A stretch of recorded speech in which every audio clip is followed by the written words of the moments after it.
is the big carrot that we're dangling before the developer? There's a couple of carrots, okay? One is support, right? That they're going to go through a difficult political process, probably may very well have some NIMBY opponents, may very well have other types of opponents. For example, rival developers. I've seen this a bunch of times. Rival developers will be the opponents. And so they need support. Or decision makers who just don't like developers. And so, how are we going to get their votes? So, so reaching the final agreement. And okay, so then what are the other carrots? The other carrots are agreeing not to sue. And that's a big deal because very, very often most major projects get sued on environmental grounds, oftentimes, or whatever grounds can be sued on. And so getting an agreement to have all of these coalition groups not suing and even supporting, that's worth a lot. So reaching the final agreement is obviously, and then planning about the approval process, those are really important things to talk about with the developer and to think through.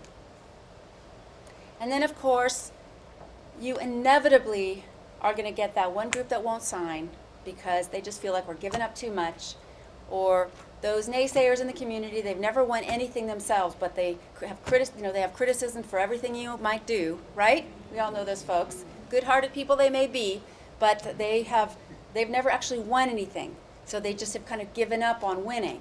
So you're going to have people that you're going to have to convince. Okay, we settled. We think this is fantastic because we think this is going to, create all these good jobs and all these affordable housing units, and it's going to be a mixed income community, and we're going to stop gentrification and all those good things. But, instead of, 50% affordable housing, we got 20 or 25% affordable housing. And some people may think that's a sellout. So getting the word out about the positive achievement that this represents and how this is a step forward, that's really important to make sure that your community stays united. The question is, do you figure out your bottom line so that the negotiators know what they're allowed to do? And there's no complete answer to that. And you obviously need to figure out your bottom lines, and then there needs to be some room.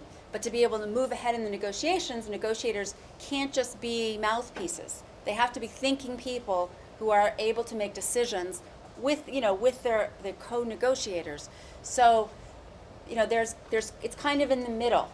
Obviously, we're not going to, if we know that settling for something will be really upsetting to one of our key coalition partners, we're not going to do that.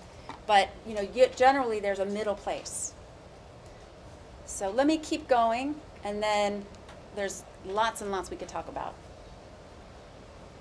Okay. So, implementation and enforcement.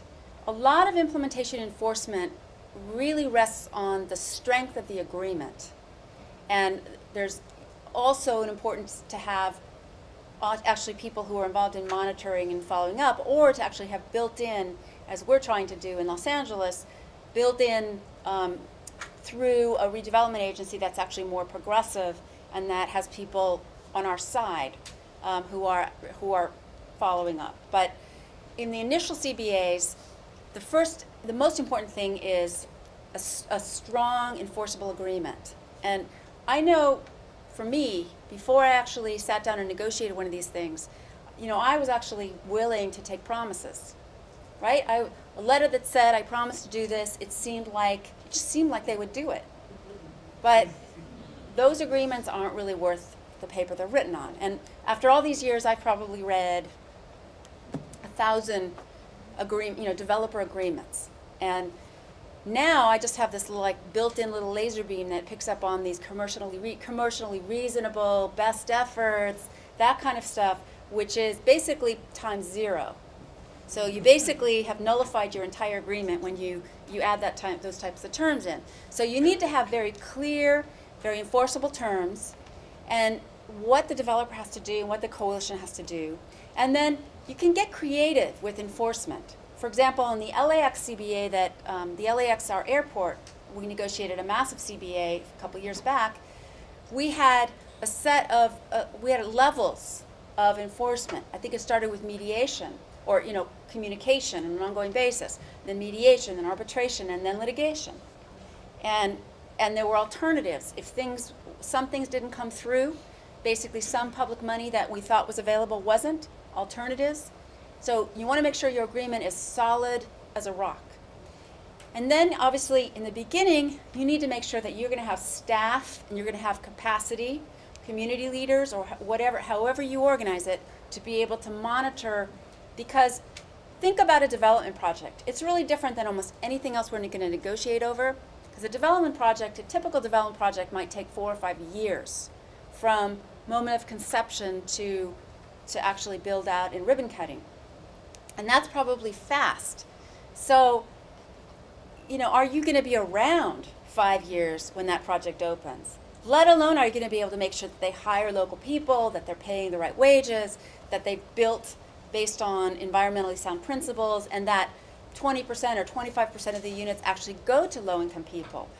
So thinking about how you're going to enforce over the long run